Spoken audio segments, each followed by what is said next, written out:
got a whole crew with us today, and a lot of times we focus on the responder and don't always talk about the people beside the responder.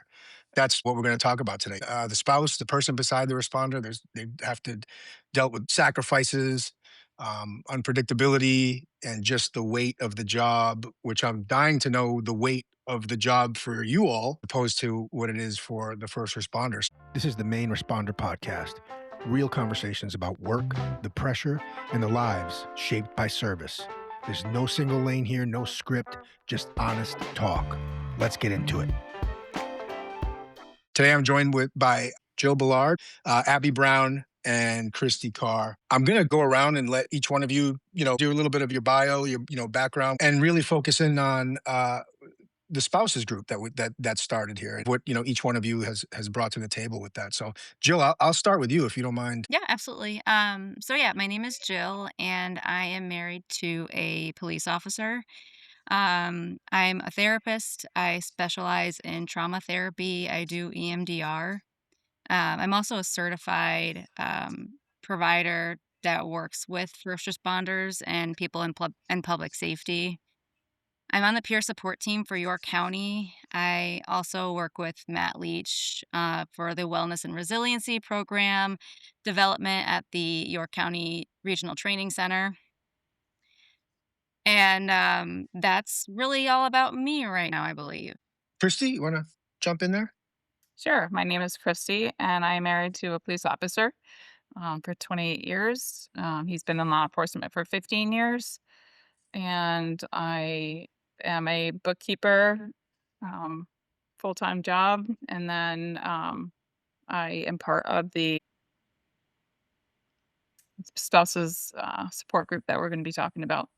Christy, I think at one point you were at one of our conferences, and I think we kind of made you, like, we didn't make you, but like impromptu, get up here and say something, and Yes, you did great. You and thank Bob both you, did great. So, thank you. Abby, I'm Abby. I am married to a law enforcement officer and have been throughout his career. I'm also a psychiatric mental health nurse practitioner, and I work a lot with first responders as well as the general population. And yeah, I'm part of this spouse group and looking forward to all the things that we've been working on and things to come over the last year. It's been pretty beautiful to watch the development over the last year. Christy and Jill were kind enough to have me come on, and that's about it. Jill, first of all, how did this start? And what, if you can explain what this, what the spouse support support group, is that the right way to say it? We've changed the name over a few years. If you grab Yeah. all of our flyers, you'll see that. But I'll absolutely explain that. So, this all started, I had an idea about this when I was working with a first responder in therapy. I realized there was a lot of disconnect between this male first responder and his wife. And as I was learning more about the field itself, some concepts, I thought, hey, it would be really cool if we could get some spouses together to learn about these concepts so that they can bring it home and they can develop a better understanding of their spouse that's in an emergency responder field. So, Elliot, it's funny you brought up that conference. I think it was back in 2023, because that's when Christy, I saw you give that speech with Bob. Christy and I actually met prior to that because our husbands worked at the same police department. Christy was actually going to be my doula, my birth doula, and then a few things came up and it didn't actually work out. So anyway, at that conference, I approached Christy and I said, we need to do something. Clearly, you're passionate about spouses. That what I know about Christy is she's very open and loving and kind. And I was more the clinical side of it. So I was like, let's match up, let's figure something out. And yes, initially we did call it a support group, but we found as the years went on that it was just more of a peer group. It became a place where people spouses, and then I use it interchangeably, spouses or partners, boyfriend, girlfriend, whatever, but the spouses of, the partners of, come and just get to connect. And some really beautiful friendships have flourished. So that was in 2024. Christy and I started more of this official group. It was closed. So Abby signed up, a few other people signed up. We had topics running. We had four of them once per month. We just wanted to see how the pilot went. Abby showed interest, and with her career field, we knew she'd be an excellent addition. So she joined us for the year of 2025, 5. I believe. Anybody else want to add? From being at the beginning on just kind of part of the group, I know I was interested because through being a spouse and watching my husband and his career, having other women, especially there as a support through having a baby, well, 2 babies, and then, you know, the long nights and the calls and the frustration of not being able to change something and having to accept, but also find my voice in the situation. I've relied a lot on other spouses. And Jill, I had met, our husbands now work together, and it made a big difference in my ability to cope. And other women, other moms, yes, there's similarities, but it is definitely different. So I watched this kind of unfold and the beauty of it, sitting back and saying, wow, this could make a huge difference. I know it has in my life. This is different than what peer support is. If there's a spouse that's asking themselves, "Oh, this is something I need," but they're not quite sure, "What am I getting into?" What would they expect if they reached out to any of you? We do typically tell people that when they come for their first meeting, they don't need to share anything if they don't want to, but we do usually have the member introduce themselves with just basics. We have posters up. People like to follow the posters with what's your name? What do you do? Tell something about family. Are you, or is your partner fire, police, corrections, dispatch, what have you? Um, and we usually just talk topics. And we also open up space for people to be able to share how their day to day is going. And I also hear from some first responders that their partner is interested in coming, but like they're not doing poorly. And so that's where we removed the support group term, because we've noticed that the people who are coming are either very well versed in being a spouse or partner and they understand what it means and they've gone through it. And then we've also seen people who join in and they're at a rough patch. And I think the beauty of it is that one can teach the other and vice Mhm. versa. Um, we noticed that we've all kind of gone through a similar exploration, I guess we'll say, in this field, like Abby was talking about. So, what to expect to come? You'll get some laughs. You will feel connected. I've heard people tell me at the end, I have needed this for a very long time. And I've never felt as connected before with any of my other friends who don't really get it. Mhm. We have game nights, we do trail walks, and we have some other ideas that I know Abby's brought up. So Mhm. it's really fun. It's turned into almost this just like a woman's night. That's what it feels like. I'm gonna go hang out with my friends tonight once a month. 'Cause we all have experienced certain things, and kinda can sympathize, with each other in regards to how it is to be a law enforcement spouse or a first responder spouse. Was there a moment for each of you that, like an aha moment that was like, "We need this group"? Like maybe it didn't exist when you had that moment, but was there something in particular that was like, we need to, come together and do something? And is it more for each other, or is it more for the first responder, or both? I think the impact should be both. I mean, Yeah. um, I think we come with we come with a listening ear, but also we try to help. We try to see marriages thrive, and think for me, I saw it back in 2016. I think there was 16. We had a critical incident at York County, and it was the first time all the wives came in, and they brought in Kate Brastrup. She is the Yeah. chaplain. Yeah. And I just remember her talking, and then all of us being around the table and just kind of like crying and just sharing our experiences of having to deal with a critical incident. Um, and my heart then was just like, man, it's so nice to see other women who are struggling with things that I thought I was alone in. So for me, it kind of started back in 2016. And then Bob and I there was a critical incident that happened with us in 2019. And then again, we all came together as spouses, wives, and they had somebody come in, psychologist, to kind of talk to all the spouses. And then again, my heart was like, okay, it was just nice to have everybody come around me during that situation.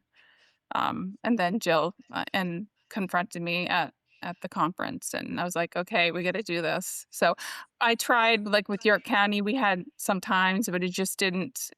It would peter out a little bit. So to have this York County wide, it's great to have other departments involved with our group, like all around York County. So even Yeah. outside of York County, we've had our spouses come in.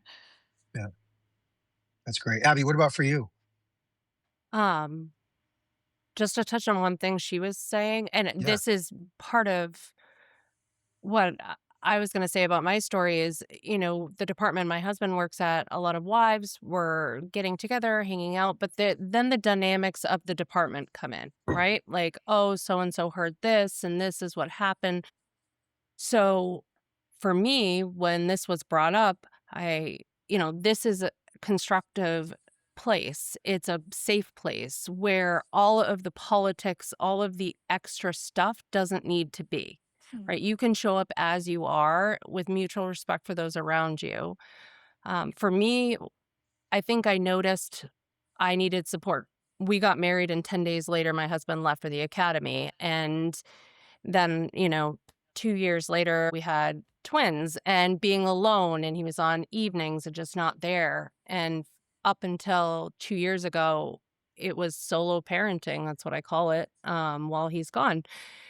So having somebody who I can send a message to, talk to, just to support. Last night even, I'm calling Jill because I'm about to rip his head off, and just to have somebody to just go, "Nope, you're not," that is valid. Also, you're gonna get through this. That's, to me, what this is and what it's worth, because the isolation is where I think most of the depression, the, negativity spews, which then it leads into work and relationships, even beyond your marriage or partnership. And this is a place where you can go and talk about those things, talk them out, work them through. That's safe, where you won't be judged peer to peer, not with a therapist, not with a clinician, but with other people who are genuinely just there to hold you. Are there any common denominators of the stressors you see among the spouses? Um, yeah, I going off of what Abby mentioned, isolation. I know Yeah. I've experienced that. So, um, for example, in my relationship with my husband, initially, I really leaned into this career um, for him and became very devoted to it. And then I got really burnt out. And that might look like, oh, let me get your coffee ready. Let me get this ready. Let me do all of these things for you. And then at the end of the day, he comes home and he has nothing for me. And that's not him, that's just the typical, right? You guys come back home, you've been on all day long, you come back home and you just wanna stare at the wall and you need to reset. Um, so I found out that burned me out, and then I started to pull away and almost take this approach of like, "You know what? screw you. I'm going to do my own thing, and clearly he has no idea any of this is going on. Right. It's But I'm like, all you in know our what? heads. Like, I can't rely on you. So what we notice is that I find that either spouses or partners get into this relationship either already hyper independent, or they become that way and they start to think I can't rely on anyone because when my first responder partner comes home, they're kind of dead to the world. They Mhm. don't really want to interact with people. Compassion fatigue sets in. Maybe they're feeling burnt out. Maybe they saw some things that they don't want to talk about today, or they do. So that isolation with the hyper independence, I know that I was feeding into that a lot. My child was, I can remember like an infant and thinking, okay, it's all me. I'm on my own. And that's such a distorted way to think Mhm. because that's not reality. And I Right. know that if I brought that up to my husband, he'd be like, what are you talking about? Um, but I will see that sometimes, and I don't mean to be gender biased, but I think that women are very socially intelligent. And I think that we're too intelligent to a fault. And it almost makes us, I see like nods and smiles. It messes us up a little bit, right? And we almost need someone to be like, hold on, like, wait a minute. Like the male brain is so fascinating to me. You guys are literally focused on this right now while I'm thinking about what do I have to do afterwards. Okay, right? So I would say like this hyper independence just makes us isolate. We don't want to ask for help. And a lot of us who are married to first responders are are helpers already. All three of us right here are helpers along with you two who don't like to ask for help anyway. So I think the idea of the group is you're not alone. Come join us. So I've gone through my thing and I will continue to also be hyper independent and it's uncomfortable to ask for help. Um, and what I've noticed, like going back to your question before, Elliot, when I realized that this group was needed, it was during the pilot, um, just seeing tears. And as someone like me who's more hyper independent and emotionally closed off, like I was able to express tears. And that's a really big deal for someone like me. Um, and I'm like, I need this. And I also want to point out that we don't just talk about our partners. All we know is that we just know we have this common denominator, um, and we talk about anything we want to. But we know that we have that to rely on, and that's what connects us. I think to your point that like hyper independence and it can get reinforced and it's, oh, I'm surviving this way, so I'm going to keep going. And then the invisible emotional labor of the day to day of where are the kids going? Are the doctor's appointments taken care of? I have my own career. Just like Jill said, I'm sitting here going, all right, there's this much time before I have to go get the kids. So how much can I possibly get done before that point? Where I've had to reteach myself that I don't actually need to do that Mhm. because everybody brings to a relationship, to a marriage, to a partnership their own baggage and trauma and experiences. So I find where we go here, just listening to other people talk about their struggles or even their triumphs and being like, wow, that worked. I'm going to try that. I'm going to go talk to my husband about that. It makes a huge difference. Mhm. Because when a first responder comes home and say they've had a rough day, say, they're just burnt out, they just got forced over 2 times in a row, you know, approaching them, and my husband used to call it word vomiting because I would just let it all out as soon as he walked in the door. I have learned that I can't, but then that also made me look at myself and what I need.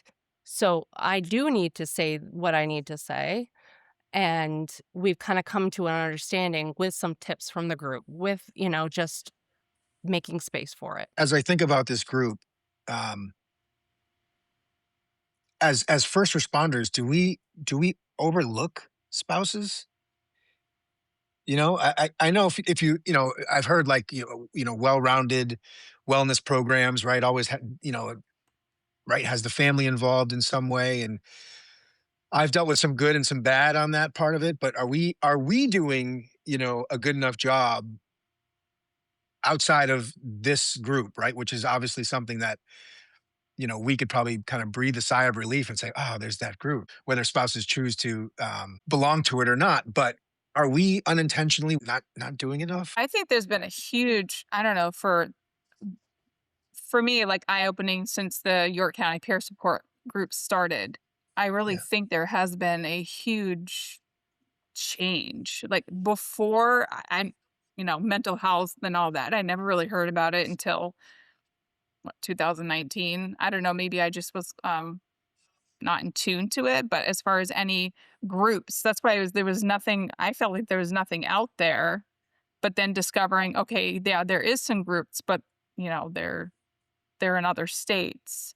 So I think since 2019 or 2020, I think there's been an increase of understanding that this is needed and kind of eye opening for mental health and for spouses. Abby, you touched on, like communication.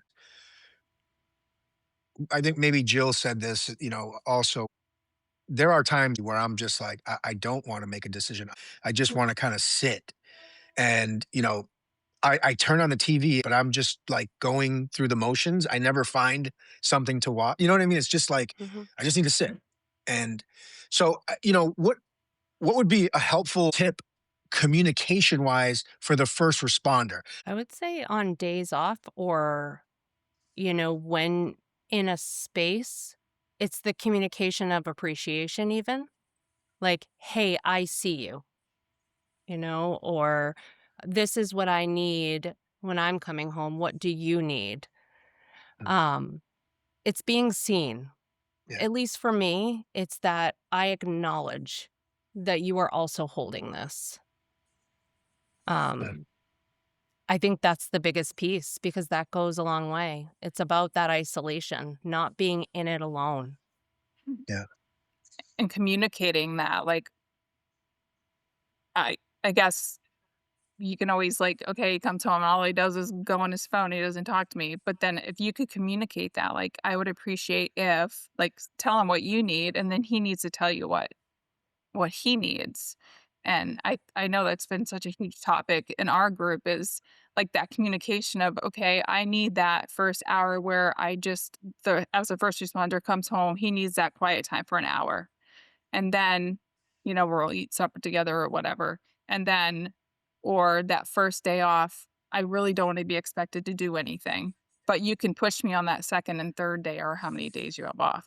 But it's communicating that, which is huge. Just instead of bitterness and anger because your first responder isn't doing what you want them to do, communicate it and tell them what you need, what your expectations are. You need to hear their side too, and stick to it and do it. And I don't know, it just kind of helps. What I'm hearing is the balance aspect of the individual officer and their identity as or first responder as a first responder, combining that with the balance of being a spouse, being a parent, being a good communicator. And yes, you're committed to the job, but you're also committed to your family. So I guess the struggle with us is trying to get that balance of figuring out how do you communicate it appropriately on both sides, going back and forth. Does that make sense? Like where do we come up with that to relay the importance of that and balancing the independence of yourself, your spouse, and being a first responder? So, if I'm answering it correctly, like, so Chantel Cody, she's someone that I work with. She's a marriage and family therapist, also a sex therapist, and she and I have put on a training twice so far. And it's literally just about talking, how to talk to your partner. And it's laid out. So for the first responders who love protocols, this is a protocol. You grab it and you just follow the steps. And when you go through it, it's like, this just makes so much sense. It's almost stupid, right? Like, we should know this, but we don't. We don't talk like this on our day to day. Um, like I mentioned before, sometimes we're coming in to a conversation with resentment. We're not coming in at the right time. It feels too abrupt. How do I invite my partner to a conversation? Um, how do I talk about how I feel and they understand not to take that away from me and not to give excuses and they allow me to express? And then how do I give them the space to just talk and then I can validate them? So I think it's like 5 steps of just inviting, how to empathize, how to validate, and how to check in and say, like, did I hear you right? That's a big part. I heard you say that you were upset that I got ordered in the middle of dinner. Is that right? Yes, that's right. Rather than walking away with, oh, she thinks I'm an asshole because I had to go to work. And now they don't have to carry that anymore. I think to what you said, Jill, like it seems so basic. It's like anybody who's been in wellness therapy, some of these concepts are very basic, but the issue is getting back to it because of life, because of experiences, because of, the fast pace of the world we live in. It's going back to it. And I attended one of Jill's trainings and my husband and I still do it. We still use that or because, okay, we have to be intentional. I think it's the intention, putting the time and the intention in. And that's kind of where you go from there. And that resentment, if you don't say it, it's going to build up, especially for spouses who also have demanding careers, also have their own stuff. Even someone who's staying home all day with kids, that's not easy. Mm. So it's being seen and heard and having an intention. We're supposed to give 5 appreciations to our partner every day, 5. And not just, hey, thanks for, getting my coffee ready, but I appreciate you for this, and this is why. And then we mirror it back. I heard you say you appreciate me for this. Is that right? Yeah, it's right. And so it builds off that intention, and we both know it's been said and we can acknowledge it. 5, can you imagine like how much better anyone's relationship would be if we actually did that and set aside time for that? But like Elliot, too, back to your question, I do think that spouses are overlooked. I also know that first responders in general have been overlooked. And so we are going to be as well. And um, I do think we can do more things at the peer support groups. When I get to go to a debrief, I try to bring a flyer and I talk about spouse groups and that if someone's spouse is having a hard time while they're going through their own coping with what they just had to see or hear or smell at a call, that they can come to us. Mhm. We've done one of our own debriefings before, the 3 of us with another department, and we're willing to do more. We also have a list of vetted spouses, partners who would love to talk to other spouses and partners who just want to talk and maybe not even come to group. We found that to be pretty effective too in trying to build a bridge over the isolation. And all you need to do is pick up your phone and text. And then, so yeah, I do. And like Abby was saying, I think intention is huge. Just an acknowledgement. And I think that spouses can do a better job for their first responders too. I know that I can do a better job acknowledging everything that my husband does. And I know that when I do that, he feels good and I get it back. Yeah. So it's a lot about what am I doing? And at these groups, it's all about what are we doing that we can change? Um, I'll usually be asked by some clients, is my wife just gonna go to one of these groups? Is it just like a bitch session? And I have to Mhm. say it's not because we talk about confidentiality, we talk about not having to share personal or descriptive details. So you can come and not even share where your husband works. So we have some boundaries in line where it really doesn't turn into that. And if someone needs space to vent, we usually come in with a how to, or even just validating. And other people had not. I think that's the best part of the group is the head nods and the my Mhm. husband does that too, or the I do the same thing. Um, those are probably the moments that I love the most. Yeah. It's like the I'm not alone. Being intentional. I am just horrible at that. I just, but I can actually so I can actually say like, "Oh, this is a moment I really should be saying something nice because that was amazing what my wife just did." I try, and after this, I'm gonna actually try to do it more, but it's just an uncomfortable thing. I don't know if that's just how I was raised or whatever, but It's yeah, I mean, that's different. It's There's the component of, hey, she's in the game as well. So she understands, and you could be in your head going, she knows exactly why I'm saying this because I'm supposed to say this, but I really do mean it. So I understand that completely, for sure. And the intentionality, the five appreciations, that I feel like personally, I do a pretty good job of. I don't want to pat myself on the back because I know I'm not the best, but saying five different things and being specific of it. Laura, she's got four businesses, so when she comes home, she's unraveling all that. So at times I feel, most of the time, I feel she's got more stress than me. So I'm trying to be very cognitive of that. And then my teenagers come over and it adds that much more to it. So I think I'm going to use those five. Yeah. I think I do a couple, maybe not every day, but I'm going to make it a point. And it's not just a check the box thing. It's going to be, with intentionality of it. And I appreciate that heads up right there. I think that's fantastic. And then also the why, just explaining more why you appreciate that gesture. That was pretty hard for me. And yeah, so thank you. I just to joke, my husband early in his career was really bad at that, like really bad. He still is.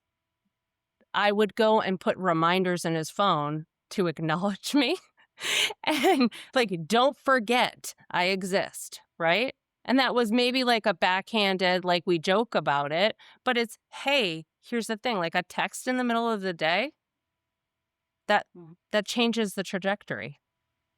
So That's effective communication, I think. absolutely. And I think it's hard Um, too because everybody has a different, I call 'em, like, love language, which you hear. Um, so it's being selfless and, like, what does my spouse need? And it's giving them what they need without expecting it back, but it is nice to get it back. Um, Christy, I'll start with you. What a new officer and their spouse is gonna join this group, but if you had a piece of wisdom to offer, what would it be? my biggest word is, like, give grace. Like, they're not perfect, you're not perfect. Um I think for me going into it new, it was like, "Oh, my husband's gonna be a police officer." Just this like, like, I'm married to a police officer. And then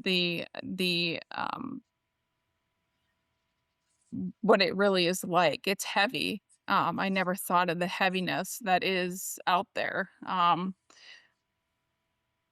I really would hope anybody new would just be part of the group. I think it helps so much. It just lightens the load a little bit, of the stressors that come with being first responder spouse.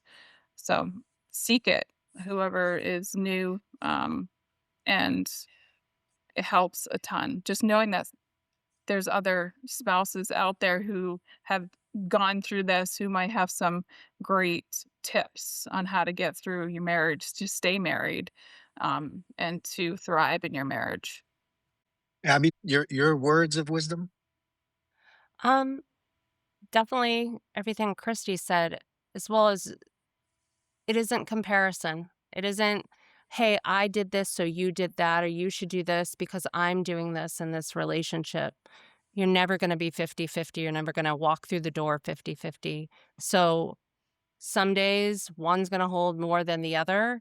And if you're noticing a trend, that's when you communicate. And also finding an identity outside of the responsibilities, meaning whatever your work is, being a spouse, have an outlet of some sort yourself. that is just for you that you can have. I think that, at least for me, is what saved me through a lot of ups and downs, and we still have years and years to go in this career, and we'll go from there. So, Jill?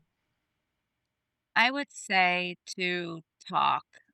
Um, it might be hard to be vulnerable and open up, talk, because we are not mind readers. Your spouse, male or female, does not know what is going on in your head, and there's no they should know. Talk about it. Tell them how you're feeling. Tell them why you're upset. Tell them why you're happy. Share the good things. Share the not so good things. And I think that that has really helped me feel understood. Back when I was doing my own thing and I never needed to. Mm. So just talk. Abby, you mentioned the identity piece. Is it a thing where somebody will say, "Oh, there's Abby, the cop's wife." Is that a struggle? Is that something that is difficult to deal with, or is it not a thing? I think it can be, especially with the persona. It can be different ways, like, "Oh, I'm very proud my husband's a police officer," and then it's some people I don't say my husband's a police officer to because Right. of the, you know, conceptions that are out there and thoughts about law enforcement and first responders. I'll give you an example. When he was at the academy, we all go up and as spouses, family members, and we sit in a room and they say, "Oh, your spouse is going to go through all of these things, right? And you're going to have to show up." I remember sitting there and just raising my hand and saying, "Hey, but my job's pretty intense. Like, where where do I fall in this?" So when it comes to identifying myself and what other people's perceptions of me, I guess feeling good about who I am in the role that I am as a spouse, then I can manage all of the outside stuff, right? Like at the end of the day, if I understand where I am, I can deal with how people speak to me. I hope that's answering your question. I Mhm. kind of went Yeah, on a absolutely. tangent. Everybody always thinks I'm packing because I'm a cop's wife. I carry. I'm like, so that's always like, Oh yeah, that's a good. Yeah, that might you be come helpful. protect me. Yeah, I'm like, yeah, might not be carrying. I'm not going to tell you, but it's like, yeah. yeah. What has given you, encouragement or just really reminded you of why you even started this group to begin with? I love seeing so our returnees who've been with us for years now, I just love seeing them walk into the room and just pick right up with each other because these are now bonds that may have never been there before, and they're so close now. And so I love our returnees. They're lovely humans. And then I love when we get a new participant and they jive just so well with our returnees. Um, that's when I realized, okay, we're doing the right thing and we need to stick with this. Um, every year, even if no one shows up, we're going to be there just in case. But that hasn't really been the issue for the past few years. Mm. That's my favorite part, getting to sit back and say, this would not have been here if we didn't do this. Mm. Yeah. And it's so encouraging when you get that random text thanking us for what we do, or someone who sits in the room and said, I didn't feel like coming tonight, but I needed to come Mhm. tonight. And it's like, that's rewarding. As a chief, right? I you know really buy into wellness, our mental health, but I ran into a wall when I tried to get family involved. And the wall was basically because there was too much gossip, and it ended up turning on me. I end up hearing that officers and their spouses are negatively talking about me, which is part of the job. I have to accept that, but it crushed my soul because I thought that there was something deeper there. We were in this together, and now this moment of like, whatever. And I did confront it. I talked to everybody. It was true. And we had a nice conversation about it, but it changed everything for me. And I know that's probably not or at least chiefs aren't saying this, and it's not usually the way, right? It's usually the other way around, where the officers are talking about command. We make a lot of mistakes. Believe me, I have made my share of poor decisions and mistakes, and moments that I certainly regret, how I acted. But I feel like this is that wellness piece that I have yet to work through. I can't, I haven't figured out how to just bring this back together, maybe because I'm not ready, or maybe I should have nothing to do with it, right? But I struggle with it, and I think about it often. I'm like, I just don't want to put myself in a position that, uh, honestly, that I get hurt again. And I know that is part of the job. So I'm very thankful you're doing this. But for me, I'm like, okay, I have an avenue where I can say, there's this group, and I don't know, protect myself in a way, which is Mhm. probably not the right. I know I'm not doing the right thing here, and I need to, uh, approach it differently. But that's where I'm at with it. And I don't know. Any thoughts on that, or I think I feel like you're bailing me out because I don't want to try to go that route again, um, which is sad. I don't like that I'm even saying that, but it's the way I feel. Yeah, for the vulnerability part of it is scary. Yeah. If you do say something like I have thought, I don't know, I have thought that we may get a spouse that comes in who's um uh, first responder struggling with alcohol. I mean, we Mhm. have outlets, but we may have that come in where they're struggling with um if the spouse has cheated on them. Like we haven't encountered anything like that, but it is a possibility because we're all human and we fail. Yeah. But it's being that vulnerable, and when you are, unfortunately, you do get hurt, I think. But we want to be that group where they can be so we can seek help. That's the Uh-huh. biggest thing. We want the families to thrive. If they need help. But sometimes it is being vulnerable and actually speaking truth of your first responder. Yeah. Abby, did you have something on that too?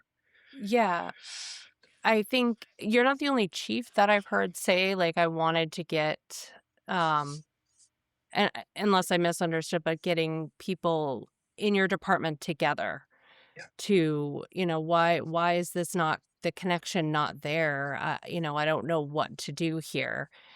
And even our department, we've, talked about that. And it is the drama piece, and it's so and so did this, and it happened on shift. And then,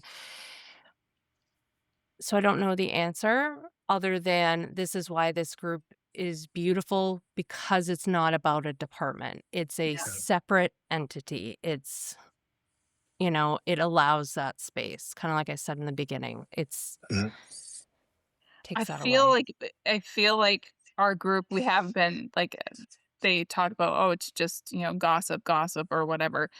But it isn't. It's more personal, like what the spouse is struggling with. It's not often that we or at all that I can remember that we have any department problems like coming in. It's just it's so personable and not outward. I don't know. Yeah. That's which is Yeah. cool. And, Yeah. you know, Elliot, like, I know that all 3 of us can validate you when you talk about drama because we see it in our in departments. We've been part of it before. Like, what I have found with our group is that usually if someone shows up who's more dramatic, they don't typically hang around for as long because the majority of the group is not. So, what I'm wondering too with your situation is like, if you continue to still have the event, let it play out, and the dramatic people might show up, or they might say, you know what? Ugh, I want nothing to do with it because of so and so, and that's fine. Then don't come. I think it's still having the event and you still Mhm. showing up as a chief, which you want to do anyway, and the spouse is showing up if they think that it's what they'd like to do, and it's still there and it's consistent, and I find that to be really important. Um, if departments have consistent get-togethers, people will come or they won't, and if they don't, then maybe it's an okay thing. Maybe it wasn't for them. But that's what we've found in our group over the past few years. We've also found too, like I've been speaking with Abby about this, that I don't know if the spouses from our department are really close at all. So our department really doesn't get together much anymore. And so we're trying to change that from the back end, so to speak, and get some cohesion. I think that that's kind of where I am now. I'm trying to keep myself in like some kind of weird emotional like safe space, but I think there is something to, I like that, having the event anyway and you know, uh not pushing it aside and making it, making it my thing, really. So um what's your hope for this group? What's the I hate to sound like job interview question, but like 3 to 5 years from now, like what do you see for this group? Or is it just kind of still rolling the way it is, maybe growing a little bit or I'd like to get the I word out hope there so more spouses would come. I feel like we've kind of extended our emails have gone out to like chiefs and we try to pass out flyers and um, I would love to see more people. Jill, did you have something? Yeah, I hope that if more people attend, maybe we'll be able to develop our own like spouse peer support team. I'm sure it won't be utilized nearly as much as the York County team. Usually for the more intense traumatic incidents, for that to be utilized, for us to have some one-on-one as well, and also for us to bridge out of the space that we meet at once a month. I know we've done some trail walks and Abby and Billy, I know you really like this. Abby has brought up the cold water immersion. So having some fun getaways. I don't know if I'll join that time. I might just be sick, or unavailable. Uh, I've waited till um, June for you, okay? I've got an ice supplier. just more connection. We'll Um, get her there. something really cool. I don't know what's happening with it now, but up north, I won't name the department, but they heard about us, and there's someone who's starting their own spouse group up north. I'd love to see more of that throughout Maine because I know that there's some people are like remote, um, but I'd rather see people in person. So sometimes we struggle with that. Someone from far up north will say, I want to join. And I'll say, but it's so much better when you can be here in person and build community with the people in your community. So I love hearing that this might be spreading more across the state. That would be something I'd like to see. Mm.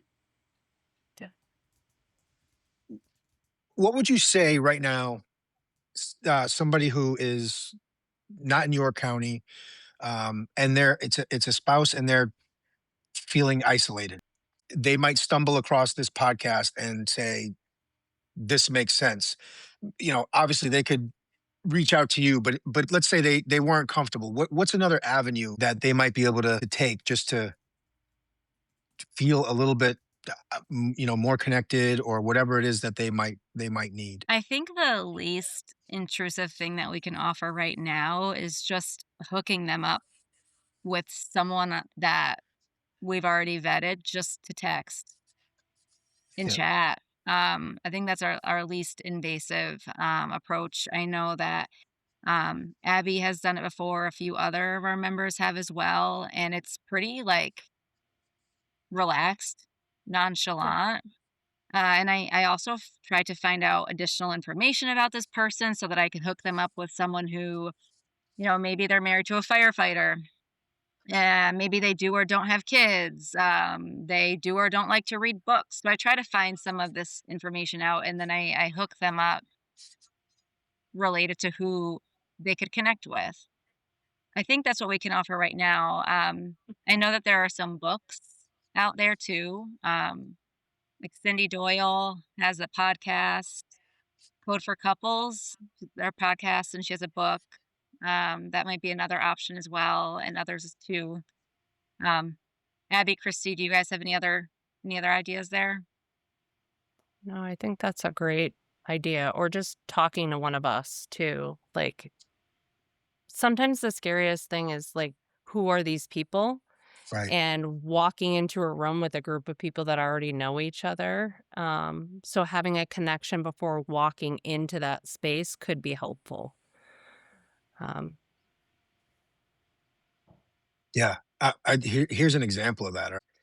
So my daughter, she's 8. I have 2 daughters, and she wanted to go to church. And, we're believers, but not really in church or anything. So I had to go to church. But I've always kind of been like, I gotta get back in there.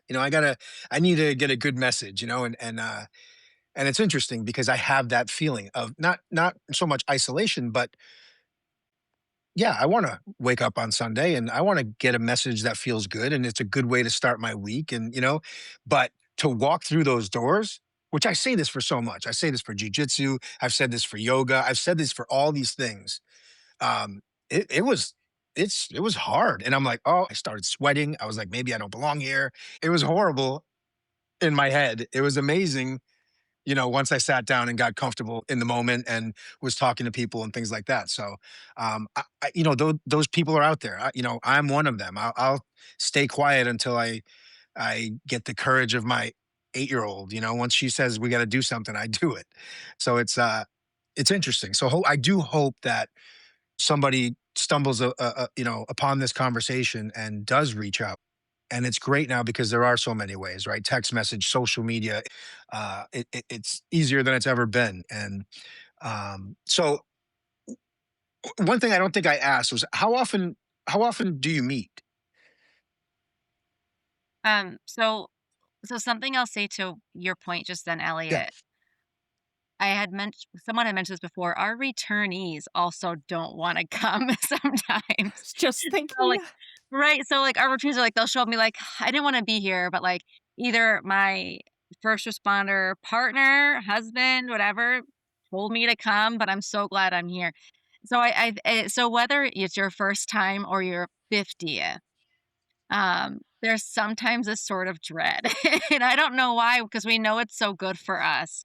It's Mhm. like Yeah. going to the gym, right? We get dressed and we pull up. We're like, oh, freaking A, like I have to go in. Um, so I say that if you're nervous to come, other people are kind of dreading at some level coming too. But we have the best time, and none of us are intimidating. None of us. And something that I love too, and I know all three of us are Leo spouses, but we now have more fire and EMS spouses coming, and I think that's so cool. And I also put it out there as a challenge. I love, love, love to see someone who's in a relationship with a dispatcher or corrections come. Please come, because we've never had anyone from corrections or associated with corrections come before. So I just wanted to say that. To what you had mentioned, Elliot, it's so totally normal. Come and you'll gel right in. And then I forgot the other question you asked because I talked too long. Before we hit that question, Jill, it's I Friday. want you to listen to the words that came Yeah. out of your mouth and apply that for the ice bath. We're all afraid to do it, but You once got it, we do baby. it, I mean, we're say Thank all yes you. right now. I've hallelujah. been Let's called go. out. You got You it. you played right into We're that. Thank going you It's very different. much, Abby. We got this. I'll let you know how it goes. I remember now. We meet once a month at the usually the last Sunday of every month, unless it's a holiday. So on our flyer, we have that all mapped out. So our next meeting is going to be, is it the 31st of? 31st. Yep. Yeah. Yeah, so 31st. May 31st, and then it should be June 28th. And we meet at, let me make sure I have it here. Yeah, June 28th. So we meet from 6 p.m. to 7:30 p.m. And it's in Alfred at the York County Regional Training Center. I have all that on the flyer too, and even some directions for people who might be a little bit more anxious going somewhere they've never gone before. I have my phone number on there. They can call me. I think I might have removed Christie's and Abby's because I had so much information Mhm. on the next flyer. They can always call me and text me, say, "Hey, I don't know where I'm going. I'll meet you somewhere and bring you there." So yeah, once a month is where we're at now. If we grow, I think our idea is to break off, maybe have twice a month. So we're prepared for that. So yeah, that's when we meet next. And our next topic is talking a bit about transitions from work to home, which we've hit on a little bit today. I think it's very hard to, in a conversation, really explain the whole essence of this group. I think there's a lot that goes into the career and it's family based. And this group allows me to feel centered so I can be a better parent, so I can show up, so that I can be there with my husband so he can show up for our kids because it's a whole family unit. And we have lots that come to our group that may not have kids, step kids. There's so many relationship dynamics that go on, and it's just a space to be as you are. So Awesome. Christy, anything that you want to mention that we didn't cover or Just our desires to help others, spouses, and to see their families and their marriages thrive. It could we could be here for another hour. So I could just keep going. I mean, I think something I wanted to mention that maybe will hit some people out there, um, is, with my husband, what I've noticed is that there's a huge difference from, like, working the road versus working a specialty, and I know that most fire departments don't have specialties, so this is a little bit different for them, but I found that when my husband was working the road, there was so much more disconnect. There was so much more difficulty when he'd come home and, like, just the wanting, like, just staring off because of the hypervigilance that now needs to settle down in the nervous system. So it's when he moved into a specialty that I think he started to really learn how important family was, and really starting to adjust that as the top. Like he said to me, I'm going to take this day off because I want to be with my family. And I almost was like, what? That's incredible. And he's on the SWAT team, he's just like he's ready to go. Like he has always wanted to be in this career. So that's where he's starting at. Um, so it's just been really neat to notice how the hypervigilance is different. And so with firefighters, it's going to look different than that because they're probably going to be coming home anyway, already seeing things, and there's not so many specialties to take a break from. But anyway, everything that Abby, Christy had just said, absolutely. We're here. Come. If you hate it, don't come back. But give us at least 3 shots. And I think that you'll love it. Yeah, I think that there's probably more. But that's what I've got for now. all right. All right. I Mhm. appreciate it. Billy, any last thoughts from you? I think just overall, it really just hearing the perspective and how you guys approach everything from dealing with conflict, what the first responder brings from work to home, and how you deal with that in your circle, in your group setting, and the communication standpoint. We've talked about it several times, and I think every conversation that Elliot and I have had, the importance of communication has always been said at one way or the other, whether it's good communication or bad communication. That's that is what we need to really set home, and it does feel like that's what you guys are. I don't want to say preaching, but what you're giving as a message and supporting is the communication aspect of it. I just thank you guys for what you're doing and what you're providing for the stronger half of the first responders in our mind, I guess, in my mind. So thank you. This has been awesome. First of all, to I've seen some of the flyers. I think I've even hung one up in the patrol room. But to hear you all and see the passion and really what to expect, I think is priceless. It's a great thing. So I'm really grateful that you're all doing this. Mm. Um, and I'm grateful for a little takeaway I got today because I know I'm getting in my own way, with some of my wellness stuff, and I know I have at least this to rely on, but also some good advice that I can, put into practice tomorrow, maybe not today, but um, so really, I think I first of all thank you for being patient with our technical difficulties. Um, I hope we can do this again. Just kind of first of all work through those difficulties and have it be a little smoother. So my head wasn't rattled a little bit at the beginning of this, but I think it kind of it morphed into something really great. Again, I'm so thankful for what you're doing, and I do want the word to spread. So if there's anything that we can do with our small podcast, or even on the police department side, we really are happy to do that. So thank you all for taking the time to be with us today. Thank you for having us Thank and you. being able to share our passion with others. Mhm. Awesome. And with that said, we always close out with saying, "Stay safe." So everybody, stay safe. Thank you. Stay safe.